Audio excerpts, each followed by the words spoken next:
दोस्तों नमस्कार।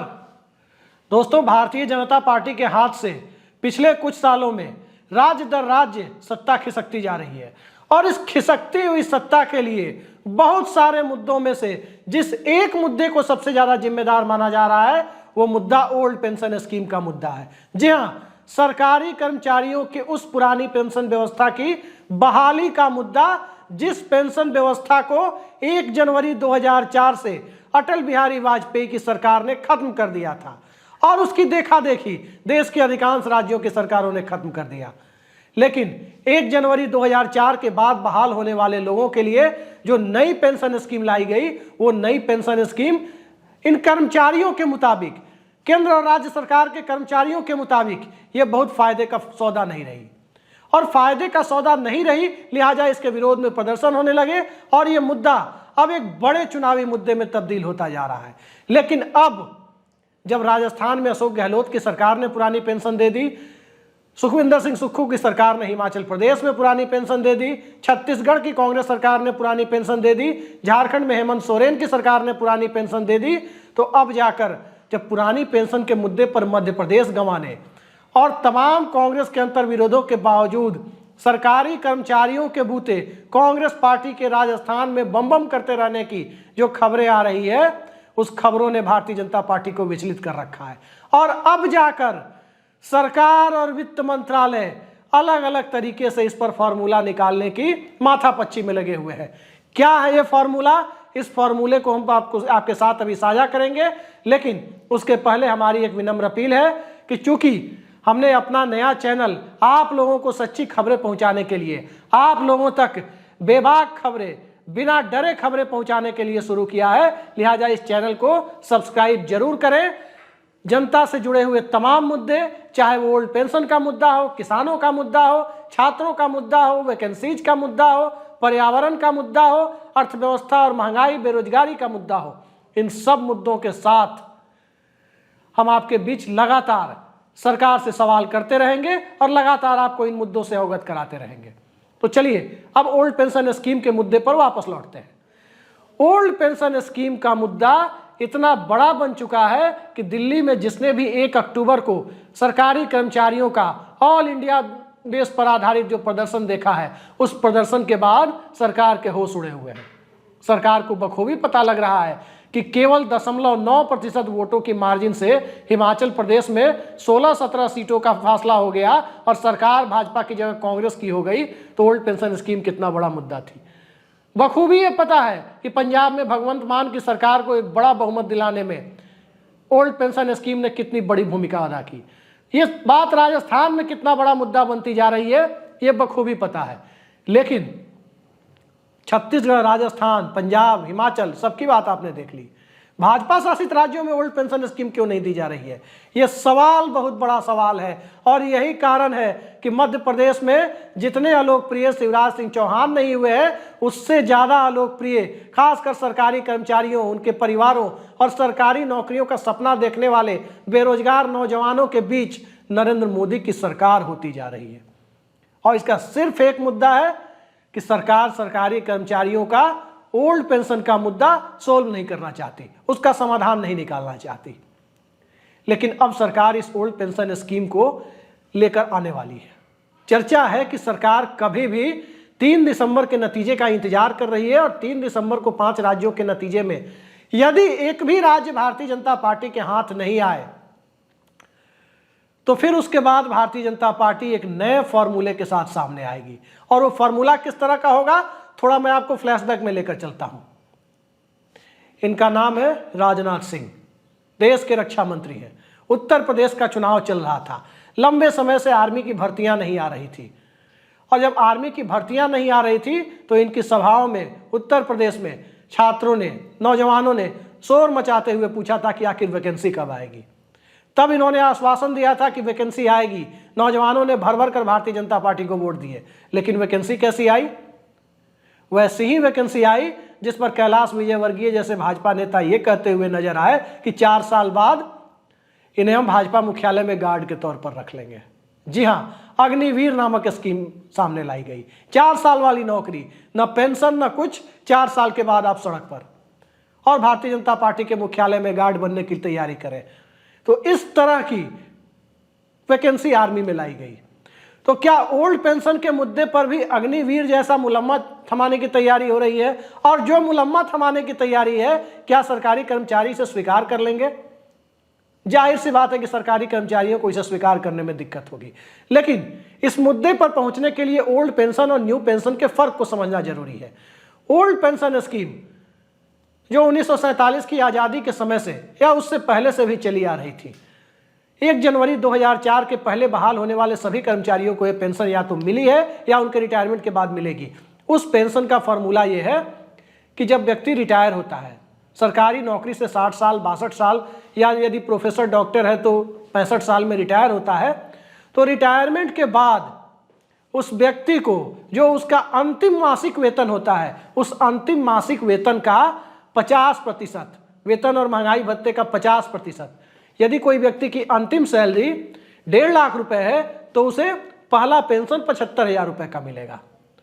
और उसके बाद से जैसे वेतन बढ़ता है, अलग अलग वेतन आयोग अलग अलग समय पर डीए बढ़ता रहता है, यानी महंगाई भत्ता, उसी तरह से पेंशन भी वेतन की तरह बढ़ता रहता है। ये पुरानी पेंशन व्यवस्था थी। लेकिन पुरानी पेंशन व्यवस्था के विरोध में अटल बिहारी वाजपेयी सरकार के उस वक्त के वित्त मंत्री यशवंत सिन्हा भी आए, जसवंत सिंह भी आए। सरकार के आर्थिक नीति नियंताओं को लगा कि यह देश पर बहुत बड़ा बोझ है। आज भी बिहार के पूर्व वित्त मंत्री और भारतीय जनता पार्टी के राज्यसभा सांसद सुशील कुमार मोदी राज्यसभा में बाकायदा बयान देकर कहते हैं कि पुरानी पेंशन व्यवस्था को लागू करना आर्थिक रूप से हानिकारक कदम है। यानी भारतीय जनता पार्टी का रवैया पुरानी पेंशन को लेकर स्पष्ट है कि वो अंतिम वेतन के 50% से शुरू होने वाली पेंशन व्यवस्था यानी ओपीएस को मंजूरी देने के लिए तैयार नहीं है। ये एकदम writing on the wall clear है। लेकिन इसके बावजूद सरकार यदि डर रही है तो कुछ ना कुछ तो करेगी, और कुछ ना कुछ तो करेगी। दिल्ली का प्रदर्शन देख चुकी है, राज्य दर राज्य गंवाती जा रही है। तो क्या यह कुछ ना कुछ अग्निवीर जैसा होगा? जिसे देखने के पहले अटल बिहारी वाजपेयी ने क्या दिया था, जरा ये भी देख लीजिए। अटल बिहारी वाजपेयी की सरकार ने न्यू पेंशन स्कीम के नाम पर एक अलग तरह की स्कीम पेश की। कई लोग, यहां तक कि सरकारी कर्मचारियों का संगठन, इस पेंशन स्कीम को फर्जीवाड़ा मानता है। ये पेंशन स्कीम ये है कि पहले जो जीपीएफ यानी प्रोविडेंट फंड का पैसा कटता था सरकारी कर्मचारियों की सैलरी से, और रिटायरमेंट के बाद उन्हें अधिकतम ब्याज दर मानी जाती है कि जीपीएफ वगैरह में होता है, उस पर जो एक मुश्त मिलता था वो कटौती खत्म। अब जीपीएफ का फंडा सरकारी कर्मचारियों के लिए नहीं है। सरकारी कर्मचारियों के लिए जीपीएफ यानी जनरल प्रोविडेंट फंड की जगह जितनी कटौती 10% की होती थी, उस 10% की कटौती को ही एनपीएस बना दिया गया और कहा गया कि हर महीने सरकारी कर्मचारी अपने वेतन का 10% पेंशन फंड में कटाएंगे, और जितनी राशि उनकी होगी उतना सरकार अपनी तरफ से कंट्रीब्यूट करेगी। यानी रिटायरमेंट के वक्त तक किसी सरकारी कर्मचारी ने, चाहे वो मास्टर हो, चाहे वो क्लर्क हो, नर्स हो, आईएएस हो, पीसीएस हो, जो भी हो, डॉक्टर हो, इंजीनियर हो, यदि किसी गवर्नमेंट एम्प्लॉय ने अपनी सैलरी से कुल जमा 1 करोड़ रुपए उसके कटे हैं, तो 1 करोड़ रुपए के बराबर की राशि उसमें सरकार अपनी तरफ से जोड़ देगी, और उस राशि का 60% हिस्सा उसे भुगतान कर दिया जाएगा। यानी 2 करोड़ रुपए हुए तो 2 करोड़ का 60% यानी 1 करोड़ 20 लाख उसे भुगतान कर दिया जाएगा। और उसके बाद जो 80 लाख रुपए की राशि होगी, वो राशि कहाँ जा रही है? कुछ लोग कहते हैं कि वो शेयर मार्केट में लगाई जा रही है, पता नहीं कहाँ लगाई जा रही है। लेकिन उस राशि पर जो ब्याज होगा वो कर्मचारियों को हर महीने पेंशन के रूप में एक छोटी सी रकम मिलती रहेगी, और फिर वो 80 लाख रुपए की राशि आपकी कभी नहीं मिलेगी। यानी 40% राशि आपकी कभी नहीं मिलेगी। वो राशि जब तक व्यक्ति जीवित है तब तक उसे पेंशन के रूप में, उसके ब्याज के रूप में पैसा मिलेगा। व्यक्ति का देहांत हो गया, उसके बाद वो राशि उसे मिलनी नहीं है, वो गई सरकार के खाते में। ये है नई pension scheme, new pension scheme. और अब इसी न्यू पेंशन स्कीम के आने के बाद जो इक्का दुक्का कर्मचारी अब 1 जनवरी 2004 के बाद वाले जो 40 साल से ऊपर में सेलेक्ट हुए, खासकर प्रोफेसर वगैरह या कुछ और लोग जो विकलांग कोटे से हुए, जब वो रिटायर होते हैं तो उनके रिटायरमेंट के बाद किसी को 1400 रुपये पेंशन मिल रही है, किसी को 500 रुपये मिल रही है, तो किसी को इसी तरह से टोकन राशि मिल रही है। तो इस तरह की जब छोटी रकम, बेहद मामूली रकम पेंशन के लिए मिल रही है तो सरकारी कर्मचारियों में गुस्सा उठना स्वाभाविक है। और इसी बीच जब सरकार चारों तरफ से घिरने लगी तो इसी दरमियान जगन मोहन रेड्डी सरकार ने एक अपने यहाँ अलग तरह की पेंशन स्कीम का प्रस्ताव दिया है। और वो पेंशन स्कीम क्या है, जरा इसे भी देख लेते हैं। ओपीएस यानी ओल्ड पेंशन स्कीम और एनपीएस यानी न्यू पेंशन स्कीम। ओपीएस और एनपीएस के बीच का फॉर्मूला निकालते हुए जो अभी प्रस्ताव के स्तर पर है, वो काम जगन मोहन रेड्डी की सरकार ने लाया जीपीएस के रूप में, गारंटेड पेंशन स्कीम। और गारंटेड पेंशन स्कीम के बारे में कहा गया कि 33% राशि पेंशन के रूप में सरकारी कर्मचारियों को, यानी अंतिम वेतन यदि 1 लाख रुपए पर कोई व्यक्ति रिटायर हुआ तो उसे 33,000 रुपये मासिक पेंशन मिलेगी। और बताया जा रहा है कि वो फिक्स पेंशन होगी, चाहे कितनी महंगाई बढ़े घटे, वो जो पहली पेंशन थी वही उस व्यक्ति के जीवन काल के अंतिम समय तक वही पेंशन होगी, यानी 33,000 की 33,000, 33% की 33%।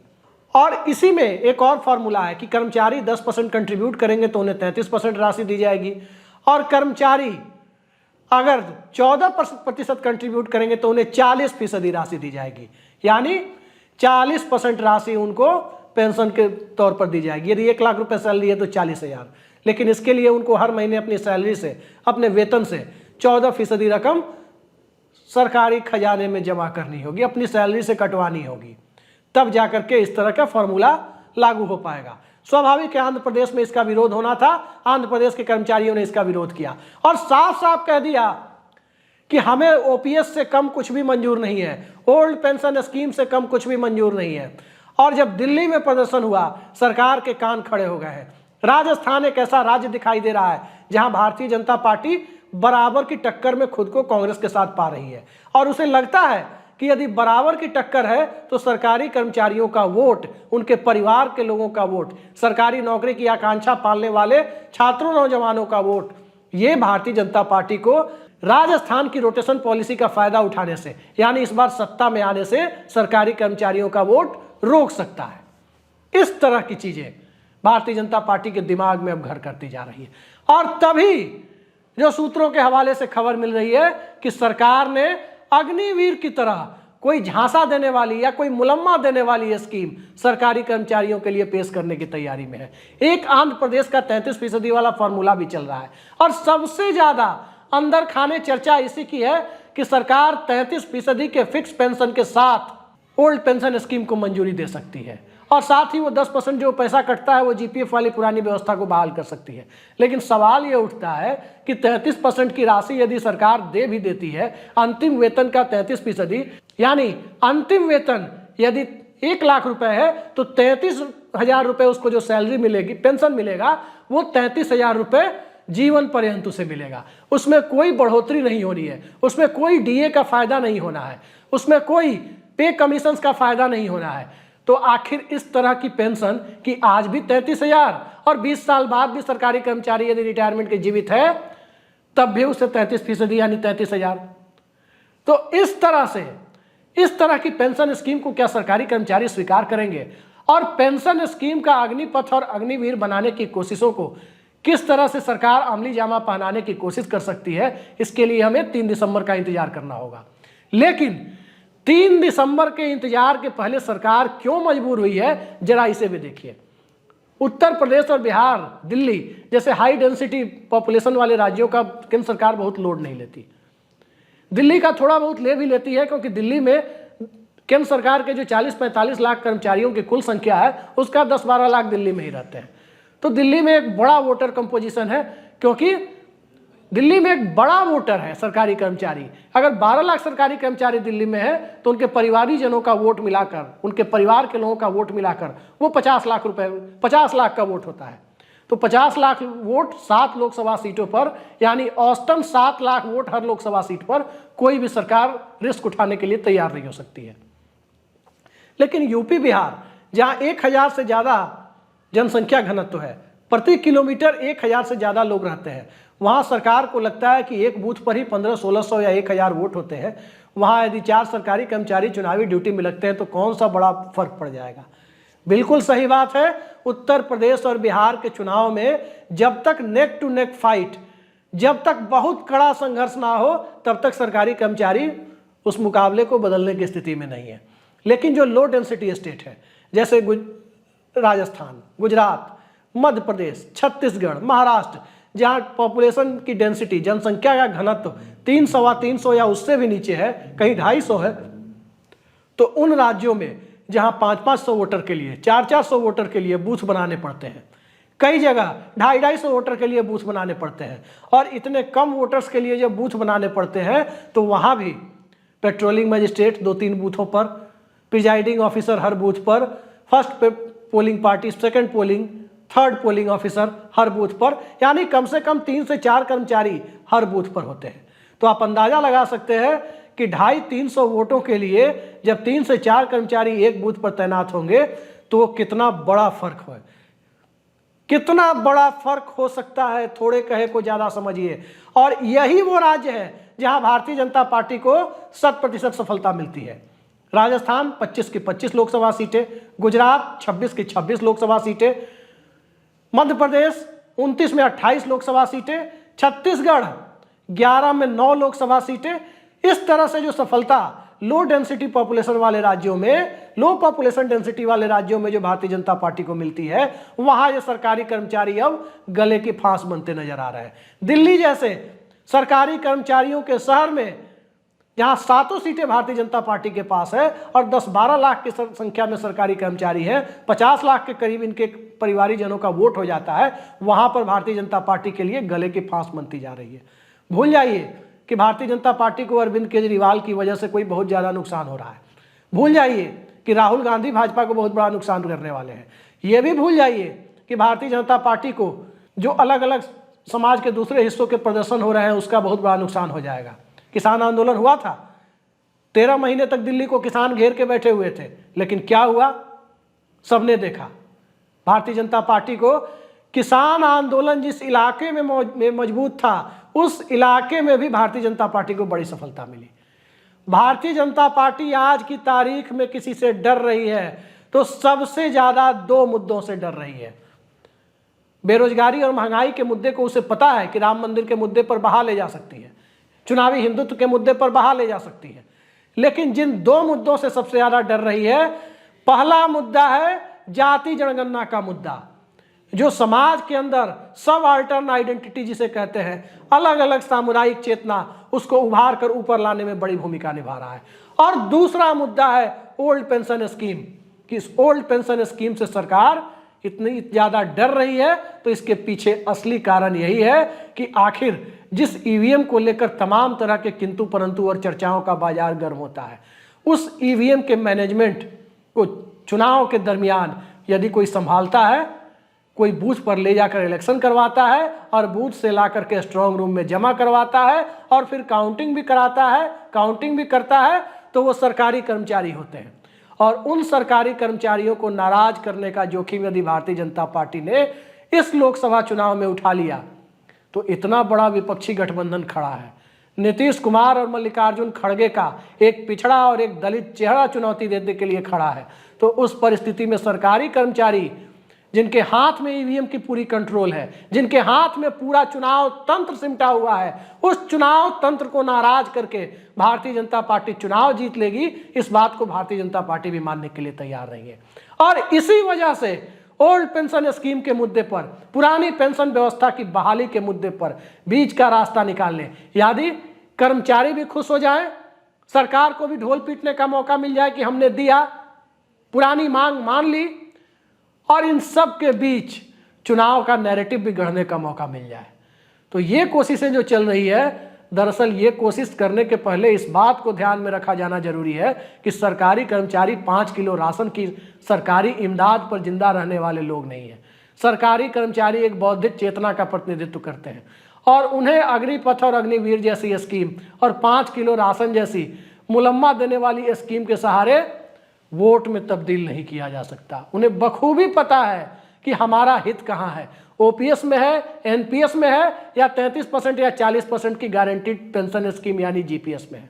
उन्हें बखूबी पता है। और आज के जो हालात हैं, कई सारे सरकारी कर्मचारी संगठन के नेताओं से मैंने बात की, उनका साफ कहना है कि ओल्ड पेंशन स्कीम के मुद्दे पर, ओपीएस की बहाली के मुद्दे पर, पुराने फॉर्मूले की बहाली के मुद्दे पर वो रत्ती भर भी टस से मस होने को तैयार नहीं है। तो देखते हैं आने वाले वक्त में क्या होता है, लेकिन फिलहाल तो ये मानना ही पड़ेगा कि भारतीय जनता पार्टी के लिए, नरेंद्र मोदी की सरकार के लिए, इस देश में केंद्र सरकार के 40-45 लाख कर्मचारी और उन राज्य सरकारों जहां पर ओल्ड पेंशन स्कीम अभी बहाल नहीं हुई है वहां के तकरीबन 50 लाख कर्मचारी, यानी लगभग 90 लाख से 1 करोड़ के बीच सरकारी कर्मचारी नरेंद्र मोदी की सरकार और भारतीय जनता पार्टी, आरएसएस, इन सब के लिए गले की फांस बनते जा रहे हैं। तो देखते हैं क्या होता है। 3 दिसंबर के चुनावी नतीजों का इंतजार कीजिए कि नतीजा भाजपा के लिए कितना नेगेटिव, पूरी हद तक तरह से नेगेटिव या कुछ हद तक पॉजिटिव होता है। इसी के सहारे ओल्ड पेंशन स्कीम के मुद्दे की जीवंतता को बनाए रखने की पूरी बुनियाद तय होते हुए दिखती है। फिलहाल के लिए इतना ही। नमस्कार।